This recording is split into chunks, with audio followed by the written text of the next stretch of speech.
45 నుంచి 15, 16 డివిజన్లు పోయేదానికి ఒక రౌండ్ తూమ్ అనే ఒక బ్రిడ్జ్ ఉండేది. దాని పేరే రౌండ్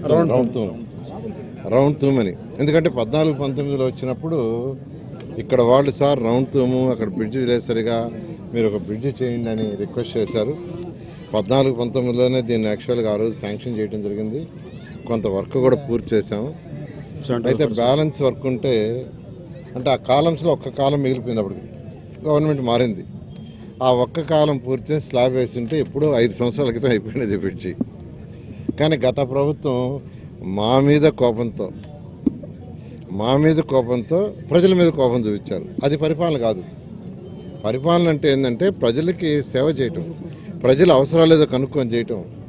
అంతేగాని తెలుగుదేశం వాళ్ళు చేశారు కాబట్టి 14, 19లో మేము చేయకూడదు, వాళ్ళు అన్నా క్యాంటీన్ స్టార్ట్ చేశారు కాబట్టి మేము క్లోజ్ చేయాలా?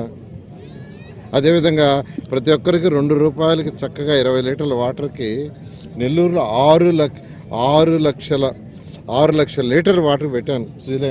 శ్రవంతి ప్రాజెక్ట్ దాన్ని మూసేశారు. మూసేశారు, స్టార్ట్ చేసి ఆపేశారు.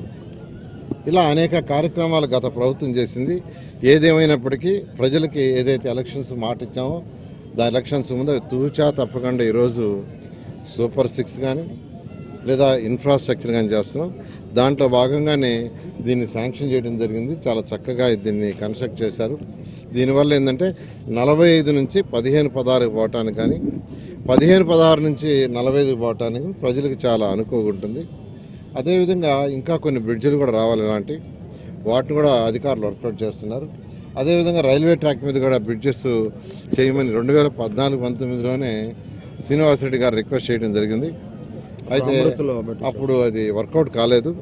ఇప్పుడు మళ్ళీ వర్కౌట్ చేస్తాం. అయితే అక్కడ ల్యాండ్ అక్విజిషన్ ప్రాబ్లం వస్తుంది. మేజర్గా ఒక రైల్వే బ్రిడ్జ్ కట్టాలంటే ఆ రోడ్డుకి ఆపాకి పక్కుండే యొక్క ఎన్నో హౌసెస్ని యాక్చువల్గా ల్యాండ్ అక్విజిషన్లో తీసుకోవాల్సి వస్తుంది. దాన్ని ఆలోచిస్తున్నాం.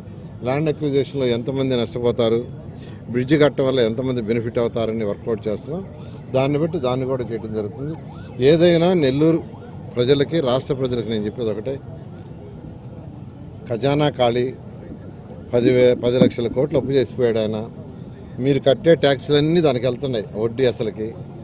అయినప్పటికీ ముఖ్యమంత్రి గారికి ఉన్న అపారణంతో ఈరోజు రాష్ట్రాన్ని ముందుకు తీసుకుపోతూ ఏదైతే సూపర్ 6 చెప్పారో అవన్నీ చేస్తూ డెవలప్మెంట్ కూడా ఇలాంటి బ్రిడ్జిలు కావచ్చు, రోడ్లు కావచ్చు, డ్రైన్స్ కావచ్చు.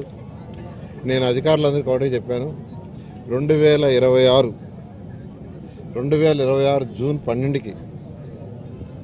జూన్ 12వ తేదీకి నెల్లూరు సిటీలో ఉన్న, రూరల్లో ఉన్న రోడ్లన్నీ కంప్లీట్ చేయాలని.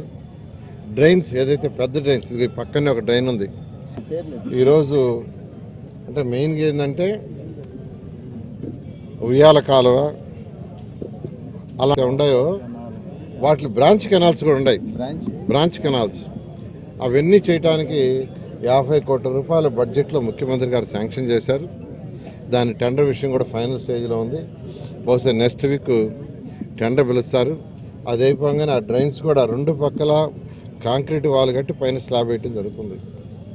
165 కోట్ల అండర్ గ్రౌండ్ డ్రైనేజ్ డ్రింకింగ్ వాటర్కి అటుకోలోని వాళ్ళు మళ్ళీ రివైజ్ చేసేట్టుగా ముఖ్యమంత్రి గారు దాన్ని శాంక్షన్ చేయించారు. ప్రజలకు చెప్పేది కొద్దిగా ఓపిక పట్టండి. ఖచ్చితంగా ప్రజలకు ఏదైతే మాట ఇచ్చామో 100% తప్పకుండా చేస్తాం.